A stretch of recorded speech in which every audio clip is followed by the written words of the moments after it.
eti duru bebi anu agyaise na wabena wo kan IMF ede maame na ya ade na nsan bi be ka kire Ghana for ye beto aba no around 2020 me ka kire wo say ye beto aba na wie but we should be mindful of the economic recovery ye hwe di ye aba no me yenkoto no biara ye to wie a ye be hie nipa ye do be kekere oman ame a recover very quick okay me ka kire mo ye be hie nimde ye dey move forward ba bia ye duro no Ian a member pa.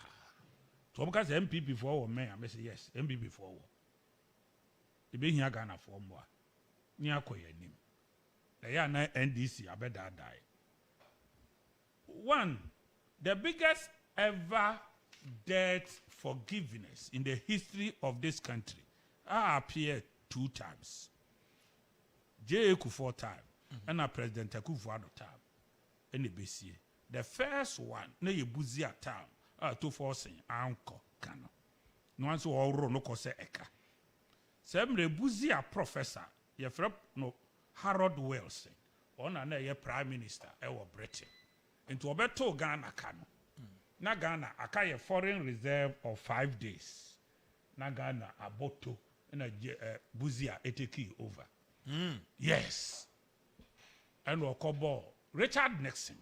No, so US, America. And Harold Wilson, or no na a chere Buzia dear, UK. Okay. Na Buzia na a class prefect, San Americano, into Unino. Wa produce 6 presidents, Harold Wilson. The mudo, quite chiri, said ye be near, mammy no me no any daso. And one confusion, and one deba. And one see, oh, ye ba power. Yeba power. Na we yakofa form. Na awurade titamo behwa man DC aba power dia. Enne obi anhwe no onkope ne Dearth Warrant no onsan.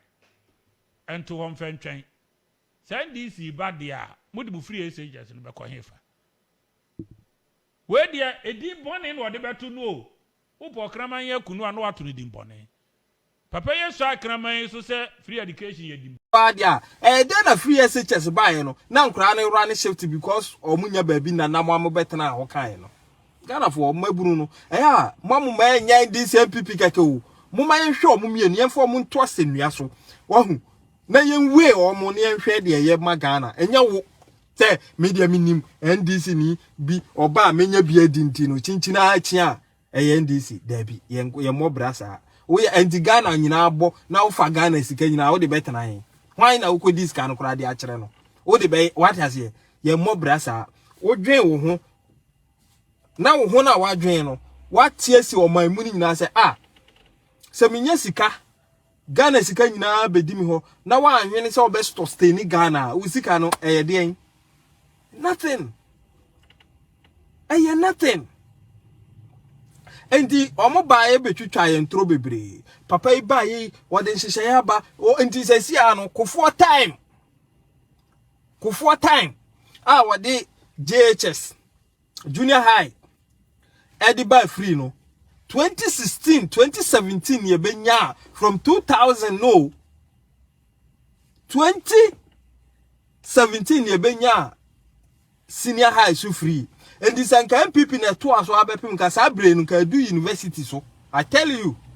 But said na me dey to Rwanda ho no omo hu say party ba ko ba omo ye NDC omo be say man no ba ko ba omo be ye ni ye omo ye MPP enti Pokigami lead ba it say na na do lead abai no omo si dabi ye nyina ye mfa adwene enkoto aba na ye nyai man ni hye sa political party we nsa no omo de omudi bikura na omudi mane so oman ni nyina so na ya no mo de omudi bekọ akototo nan ama maba wa omoto so e wo Dubai sebi omudi be ro draws entino mamu ma emfa omu mabim and the country decided no omukoto aba papa a nyansa eni daachi ni anisu ohunu ewo mu ema Kagame party ena omu se ye the minor mamu consistency na obi every businessman obi abeka kire say obeso ye in like auto incumbent so na incumbent can say ade yenya ye kro mo twantro se aye nti ya hwe ni ekoya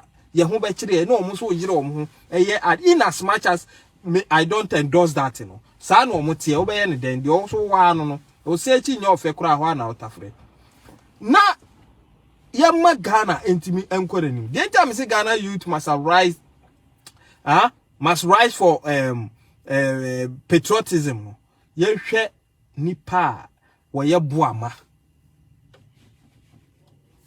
fo o mo man no mummy en support o na yinya mo aman fo no now okuje to abrakwa wo kasa young boy through politics what's our men now I pray say justice will work on this video now okuje to abrakwa court A7 in a video what to atwene butu no ewa ya mamre ne amane emu no so ohene esoma no de ne poma soma ba na udidi chia me atema e ti said ohini ni gina wanim na udidi na atem enti say fear so snega ye de ne court na say court no content because we disrespecting court this is the highest form of disrespect one can render onto the court of Ghana, Supreme Court of Ghana. Say ye this someone abrel no aje no butu atim chacha mitietia so enti mumma mranya adwuma na monchi okuje to abra kwa mfantum saa de na ekoso wo Ghana na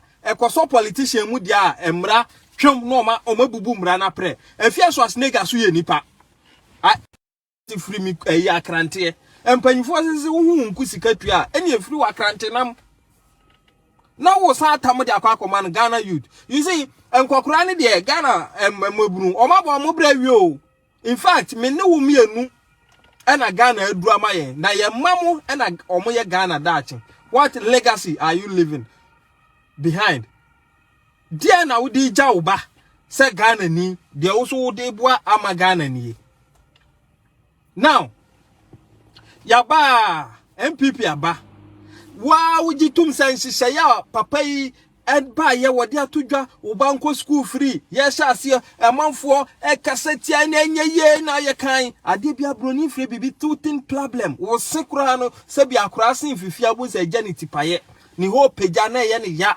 enti ye share free SHS no it was just clear and reasonable say or how ni twitwi kakra bebam because ye nya bi da first of its kind and ye hyase now former president so catch say one dey school dan we see a school Ghana krama Ghana yenya baabi kura antena and yet is how there was school dan na yenya Dina Broso sponsored the woman who had put in Theo extortion 1, who has put in robbery 2, who has put in Sabe using the national security for personal gains, which is a big offense. They can get the president kicked out of a presidency. You gave that girl tools so that you can bring her wife somewhere and they can marry in Coventry.